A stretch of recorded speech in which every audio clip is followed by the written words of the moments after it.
Nesse exemplo, nós temos que um bloco de massa mzinho repousa sobre um plano inclinado de massa mzão, que é sem atrito. E esse plano inclinado, por sua vez, encontra-se numa superfície horizontal, né, tipo chão ali, que também é sem atrito. Então, experimentalmente, o que vai acontecer? Quando o bloco mzinho ele é liberado, né, para cair no plano, então ele desce e, devido à inexistência de atrito na superfície do chão ali, o seu plano inclinado ele vai acelerar para a esquerda. E a pergunta é então qual é a aceleração horizontal desse plano inclinado. Então a nossa ideia vai ser aqui usar coordenadas cartesianas, né? E se eu for pensar, é útil a gente pensar, por exemplo, olhar para esse ponto aqui da interface, né, que eu vou pegar ele como referência. Então aqui está o meu sistema de coordenadas, a direção y vai ser a direção vertical, né? E a direção x vai ser a direção horizontal. Só que os movimentos de mzinho e de mzão, eles são independentes. Então, por isso que eu estou definindo essas coordenadas x1 e x2 e o y1. Então, vamos pegar o que seria x1. Vamos associar o índice 1 ao movimento do bloco mzinho. Então, à medida que o bloco cai, ele vai ter tanto um deslocamento em x, que é o meu x1, quanto um deslocamento em y, que é o meu y1. Como eu vou precisar da energia cinética desse bloco, eu sei que eu vou ter as componentes, né, de x1 ponto ali ao quadrado e y1 ponto ao quadrado, tá? Então, já vou até escrever isso aqui, ó. A energia cinética associada ao bloco mzinho vai ser meio de m x1 ponto ao quadrado mais meio de mzinho y1 ponto ao quadrado, certo? E a energia cinética associada ao bloco x2, ao plano x2. Então, lembrem que o plano como um todo, né, ele vai se deslocar aqui na horizontal, né, o movimento é independente, minha variável independente x2. Então, a energia cinética seria meio de mzão, cuidado aí com as massas, x2 ponto ao quadrado. E aí eu partiria para olhar a função energia potencial. Certo? Mas eu vou, antes de falar sobre energia potencial, eu já vou estabelecer aqui qual que é o vínculo, né? Então, qual é o vínculo existente nesse problema, porque eu vou conseguir escrever, vocês vão perceber, essa variável y1 em termos de x1 e de x2, tá? Então, vamos estabelecer qual que é essa nossa equação. Então, eu vou apagar isso aqui. Tá? É mais fácil a gente fazer um outro tipo de desenho. Notem o seguinte, pessoal. À medida que o bloquinho mzinho ele cai, então a gente vê que o plano inclinado vai sofrer um certo deslocamento. Então vamos supor que ele foi para cá, tá? Então vamos lá, vamos colocar, né, aqui tá o meu ângulo θ. Meu bloco, então, vou pegando aquele meu ponto lá de referência, que era esse aqui. Né? Então, eu vejo que esse bloquinho, esse plano inclinado, na verdade, ele se deslocou uma quantidade que a gente chamou de x2. Só que o bloco, ele continua, o bloco mzinho, ele cai, ele continua na superfície do plano inclinado, né? Então, imagina que ele caiu para cá, ó, né? Para essa condição aqui. Então, notem que aqui está o meu novo ponto de referência da interface dos blocos. Então, o que eu vejo? Que o meu bloquinho mzinho, ele se desloca em x uma certa quantidade que eu chamei aqui de x1. E a quantidade que eu tô querendo, na verdade, né, é essa quantidade aqui, não é isso, pessoal? É o meu y1, que é o tanto que ele deslocou para baixo. Então, se a gente for olhar para o ângulo, ó, esse ângulo aqui, ó, o ângulo θ do plano inclinado, ele rebate aqui, ó, né, que são alternos internos. Então, esse é o meu ângulo θ. Então, a gente vê claramente esse triângulo retângulo aqui, ó. E a relação para esse triângulo retângulo é tal que... Então, vamos lá. Eu tenho que tangente de θ, não é isso? Tangente de θ é o meu cateto oposto, que é o meu y1, sobre o cateto adjacente, que no caso é a soma daqueles deslocamentos, x1 mais x2. Então, eu tenho que y1, essa é a minha relação de vínculo, né? y1 vai ser igual a x1 mais x2, que multiplica a tangente de θ. Né? Se eu passar... Não, é isso, né? Essa é a minha relação. Poderia escrever isso aqui como igualdade igual a zero, que geralmente é a relação escrita para vínculos lonômicos, né? Então, olha só, pessoal, agora é só a gente trabalhar nesse problema para escrever, então, a minha energia cinética e a minha energia potencial em termos das minhas variáveis independentes, né, que vão ser as minhas coordenadas generalizadas, que vão ser x1 e x2 apenas. Eliminar, então, y1. Note que θ não é uma variável, né? Porque o ângulo do plano inclinado ele é fixo. Então, θ teria um valor qualquer, né? É uma constante.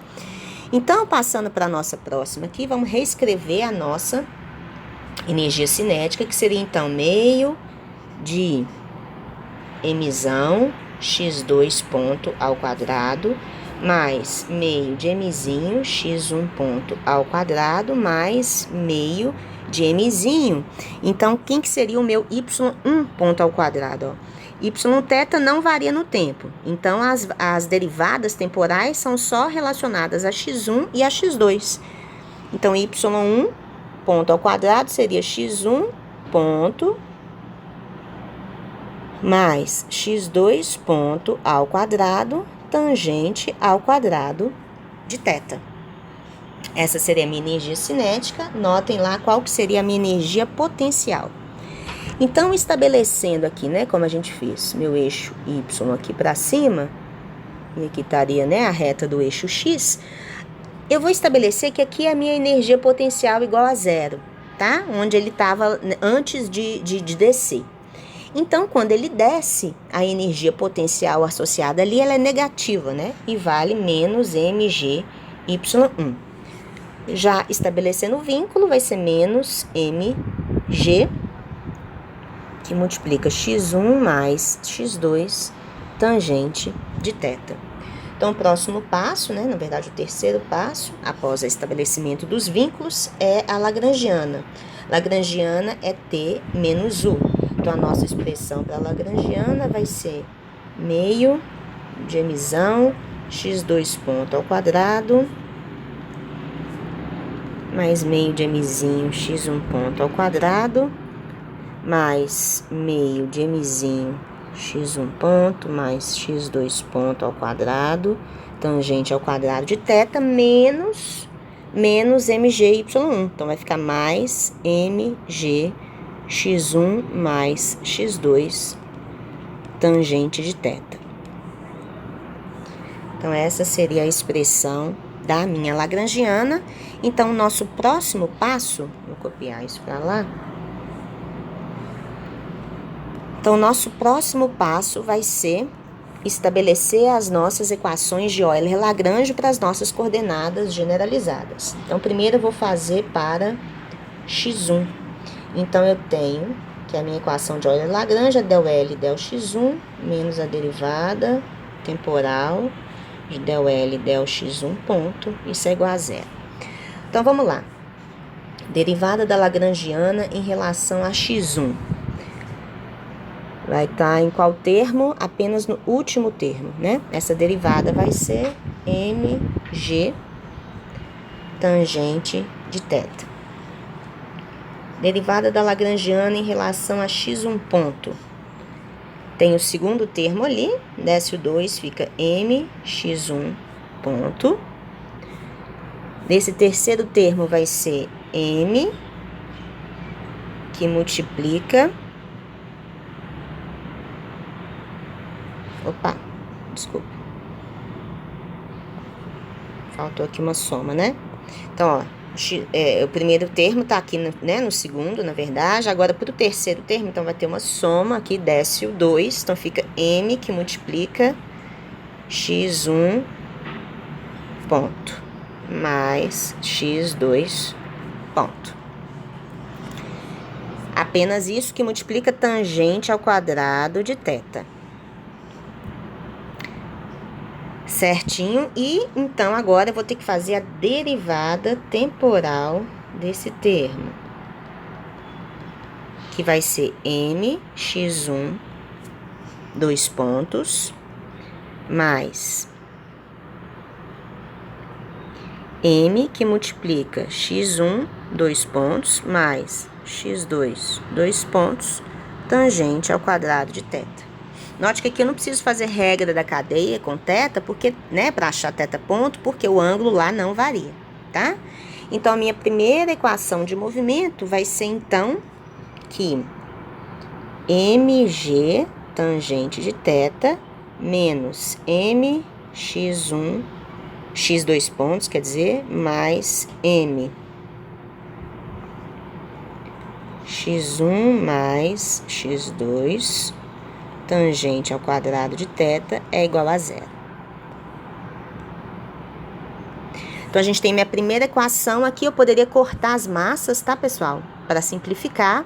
E tem uma equação que envolve duas incógnitas. Tanto a aceleração do bloco mzinho, quanto a aceleração do bloco mzão.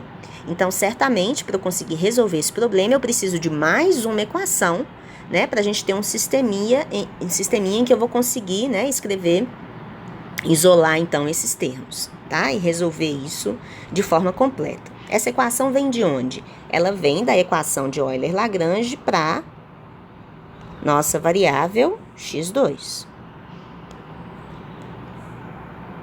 Então, é só repetir o processo, agora fazendo a mesma coisa para x2.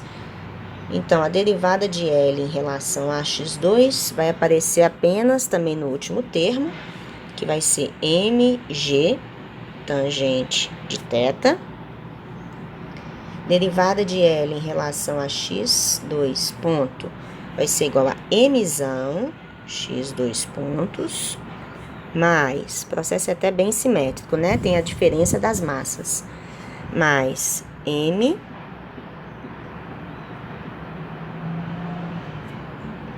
que multiplica x1 ponto mais x2 ponto tangente ao quadrado de θ, só, né? E a derivada temporal dessa derivada parcial, que vai ser igual a mzão, x2, 2 pontos, mais m que multiplica x1, 2 pontos, mais x2, 2 pontos, tangente ao quadrado de θ.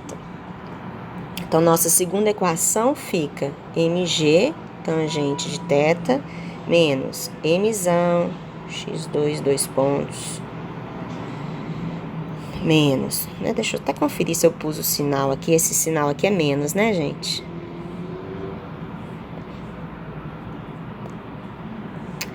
Menos, então, mzinho, x1, 2 pontos, mais x2, 2 pontos, tangente ao quadrado de θ, tem que ser igual a zero. Então, essa é a nossa segunda equação. Agora, eu não posso cortar as massas. Então, tenho duas equações. Vou chamar essa de 2 e vou chamar essa de 1. E aí, o meu problema está resolvido, tá, pessoal? Porque aí seria simplesmente construir um sisteminha para eu escrever de forma isolada, né, x1, 2 pontos e x2, 2 pontos.